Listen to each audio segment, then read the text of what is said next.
समझता हूं कि जो दुनिया में प्रकाश फैलाने में रत है वो भारत है और वो भारत यूं ही बढ़ता रहे।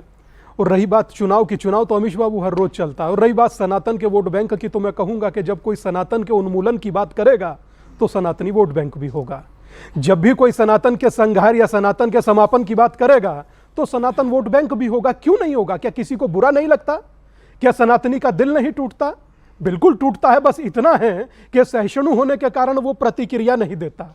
पर हाँ, इतना जरूर है कि सनातनी अब संगठित भी हो रहा है, यूनाइट भी हो रहा है, एक भी हो रहा है। और उसके एक होने का महत्वपूर्ण एक प्रमाण आपको देता हूं कि जब भी आप सोशल मीडिया, ये बच्चे जितना भी यूथ चलाता होगा, एक चीज जरूर देखते होंगे कि नाम के पीछे लोग सनातनी और हिंदू लिखने लगे।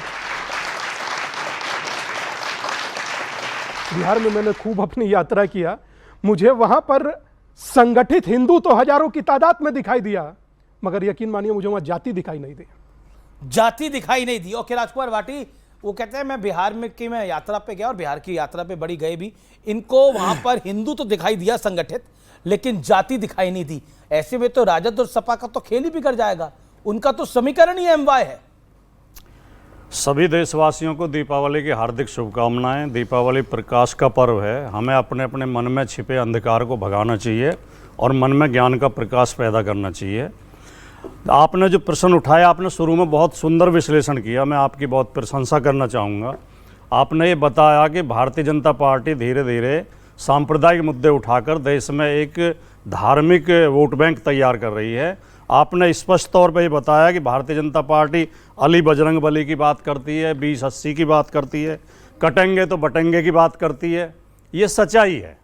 दूसरा जो पर्दा इसका जो उठ रहा है, बुर्का का मामला, बुर्का केवल मुसलमानों में नहीं है, पर्दा प्रथा हिंदू समाज में भी है। मैं खुद जिस समाज से आता हूं, मेरे समाज में औरतें आज भी पर्दा करती हैं। और मैंने सपा की चिट्ठी में बुर्का नशीन औरतों की बात थी। मैं बोल रहा हूं, हिंदू औरतों की बात नहीं थी उसके अंदर। सपा की चिट्ठी पढ़ लीजिए आप। हिंदू की हम कर लेंगे, कोई दिक्कत नहीं। मैं जिस समाज से आता हूं उसमें पर्दा प्रथा है और मैंने बाकायदा पर्दा प्रथा के खिलाफ अभियान चलाया है, क्योंकि मैं इससे सहमत नहीं हूं। महिलाओं को मुक्ति देनी चाहिए। बुर्के के पक्ष में हैं आप। अब अगर ऐसे डिबेट होनी नहीं, है डिबेट तो नहीं, आप पर्दे के खिलाफ है लेकिन बुर्के के पक्ष में। मैं इतनी समझ रखता हूं कि आपका सवाल क्या है और मुझे उत्तर क्या देना। जी जी जी, बार बार आपको पूछने की जरूरत ही नहीं पड़ेगी, मैं खुद ही दे दूंगा वो जवाब जो आप चाह रहे हैं। मैं ये कह रहा हूं कि मैं व्यक्तिगत तौर पर पर्दा के और बुर्का के समर्थन में नहीं हूं, क्योंकि आज के युग में बेटियों को शिक्षित करना चाहिए, उन्हें स्वावलंबी बनाना चाहिए, उन्हें आगे बढ़ने की प्रेरणा देनी चाहिए। लेकिन जब भारतीय जनता पार्टी के लोग केवल बुर्का की बात करते हैं, बुर्का हटाना पड़ेगा, बुर्का पहन के वोट नहीं डाल सकते, उन्हें यह कहना चाहिए कोई भी औरत पर्दा नहीं करेगी, चाहे वो हिंदू हो या मुसलमान हो। जब ये बात बात में हिंदू मुसलमान करते हैं तब देश का माहौल बिगड़ता है, तब देश का माहौल खराब होता है। और जो सनातन वोट बैंक का जहां तक सवाल है, और अभी स्वामी जी ने कहा कि सनातन को समाप्त करने की बात करते हैं। हर धर्म का, हर आस्था का सबको सम्मान करना चाहिए। जो सनातन को समाप्त करने की बात करते हैं हम उनके विरोध में हैं। सनातन भी फलना फूलना चाहिए इस देश में और दूसरे धर्म भी फलने फूलने चाहिए, यही हमारा संविधान कहता है। राजनीति विकास के मुद्दों पर होनी चाहिए। राजनीति शिक्षा, नौकरी, स्वास्थ्य, अस्पताल में दवाई है या नहीं है, जी जी जी, कॉलेजों में टीचर हैं कि नहीं है, ट्रेन समय पर चल रही है कि नहीं चल रही है, बिजली पानी हमें मिल रहा है कि नहीं मिल रहा है, इन मुद्दों पर राजनीति होनी चाहिए। बीजेपी हमेशा मुद्दे भटकाने की कोशिश करती है। चिट्ठी आप बुर्के पे लिखते हैं और अब्बास अंसारी जब 2022 का विधानसभा चुनाव होता है वो कहते हैं एक भी पुलिस अफसर को हटाना मत, सपा की सरकार को आने देना, 6 महीने इन पुलिस वालों से वही निपटेंगे। चुनाव के वक्त ये मुद्दे उठाते हैं और स्टूडियो में बोलते हैं विकास की बात होनी चाहिए, टीचर की बात होनी चाहिए, इम्तिहान की बात होनी चाहिए, लेकिन असल में क्या मुद्दे उठाते हैं ये सबके सामने है। स्वामी दीपांकर, सीधे तरीके से बात है, सनातन वोट बैंक स्ट्रैटेजी है देश को तोड़ने की। मैं समझता हूं कि अगर जो सनातन संगठित है तो उसमें देश टूटेगा कैसे। भाटी जी ने कितनी बढ़िया बात कही कि सब लोग फले फूले, मगर इसका अर्थ ये नहीं है वो कह रहे मैं पर्दे के भी खिलाफ हूं हर तरीके। नहीं तो ये अच्छी बात है और पर्दे के खिलाफ होना ही चाहिए। किस बात का पर्दा? जब हम सामने एक दूसरे के खड़े हैं तो पर्दा क्या? और ये तो एक ऐसी प्रक्रिया है, वोट डालना, जब तक आधार नहीं देखेंगे और चेहरा नहीं देखे तो वोट डालने कैसे दें? ठीक है, ठीक है जी। लेकिन आपने बोला कि पर्दा प्रथा के खिलाफ है, लेकिन चिट्ठी आप लोगों ने बुड़के पे लिखी, तो पर्दे पे भी लिखते ना। एक मुझे बताइए, आपकी पार्टी की चिट्ठी बुड़के को लेके आ रही है और फिर आप कह रहे हैं कि हम तो हिंदू मुसलमान नहीं कर रहे हैं। जवाब इस बात का 30 सेकंड में। देखिए, मैंने कहा कि हम पर्दा के खिलाफ, पर्दा नहीं होना चाहिए, लेकिन जिन समाजों में पर्दा प्रथा है, चाहे वो हिंदू है मुसलमान हो, वो इससे अपना सम्मान जोड़ के देखते हैं। वो औरत को पर्दा बेपर्दा करना अपमान मानते हैं। और ये केवल मुसलमान की बात नहीं है, हिंदुओं में डालने जाएंगे तो शक्ल दिखानी पड़ेगी ना। एयरपोर्ट पे जाते तो शक्ल दिखानी पड़ती है, जेद्दा जाते हैं तो शक्ल दिखानी पड़ती है, दुबई जाते हैं तो शक्ल दिखानी पड़ती है, बिना उसके कोई पास करने देता है क्या? केवल हिंदुस्तान में चाहते हैं कि शरीयत से भी बड़े कानून हो जाए खड़े। ये है कि जो नियम बने भारतीय नागरिकों के लिए बने, बिल्कुल, उसमें धर्म और जाति नहीं आना चाहिए। बिल्कुल, आंगनबाड़ी महिलाएं देखेंगी भाई। भारतीय जनता पार्टी बार बार ये कह के बुरके में वोट डालती है, बुरके में वोट डालती है, वो एक समुदाय पर निशाना साधती है और एक समुदाय को निशाने पर लेती है। Okay okay okay, Pradeep Bhandari. सभी दर्शकों को दीपावली की शुभकामनाएं। मेरे साथ सब बोलिए जय श्री राम।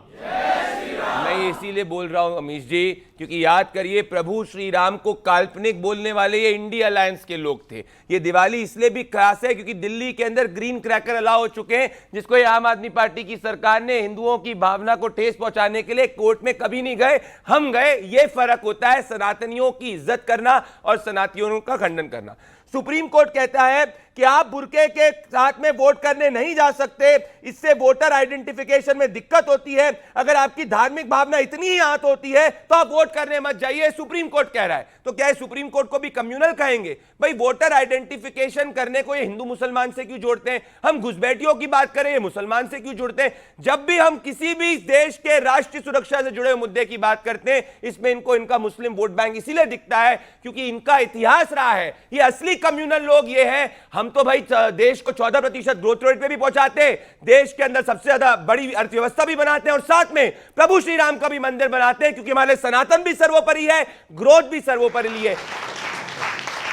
बटेंगे तो कटेंगे, कम्युनल एजेंडा नहीं है। नहीं है क्यों? अगर कोई भी हिंदुस्तानी बटेगा तो उसमें दिक्कत नहीं होगी। ऐतिहासिक रूप से मुगलों ने कैसे हिंदुस्तान पे राज किया था? ये बांटना चाहते हैं, हम जोड़ना चाहते हैं। ओके भाटी जी, आप बांटना चाह रहे हैं, ये जोड़ना चाह रहे हैं। अब ये कैसा जोड़ना है? बांटते भी यही है और काटते भी यही है। अच्छा, काटते भी यही है। यस। वर्ण व्यवस्था कहां से पैदा हुई है? हमने पैदा की है क्या? दलितों ने, पिछड़ों ने पैदा की है? गरीब लोगों ने पैदा की है क्या? जो आज उसके सामाजिक व्यवस्था के शीर्ष पे बैठे हैं, जो अपने जाति पे अहंकार करते हैं, घमंड करते हैं, जो अपनी जाति को ऊंची बताते हैं, जो दलित दूल्हों को घोड़े पर नहीं बैठने देते, मूछ रखने पे हत्या कर देते हैं, मंदिर में नहीं घुसने देते, बांटा उन्होंने या हमने बांटा है? वर्णों में और जातियों में इन्हीं लोगों ने बांटा है। और आज यही लोग जगह जगह दंगे कराते हैं, फर्जी अफवाहें उड़ाकर, फर्जी वीडियो चलाकर, तो उसमें काटने का काम भी करते हैं। आप कह रहे हैं कि जातियों में समाज बीजेपी ने बांटा है, लेकिन आप तो जिस विचारधारा अंग्रेजों के समय से बता रहे हैं, जिस विचारधारा की बीजेपी बात करती है, उस विचारधारा ने जब देश आजाद हुआ और भारत का संविधान लिखा गया, उस समय आरएसएस और हिंदू महासभा की मांग थी कि भारत का संविधान मनुस्मृति पर आधारित होना चाहिए।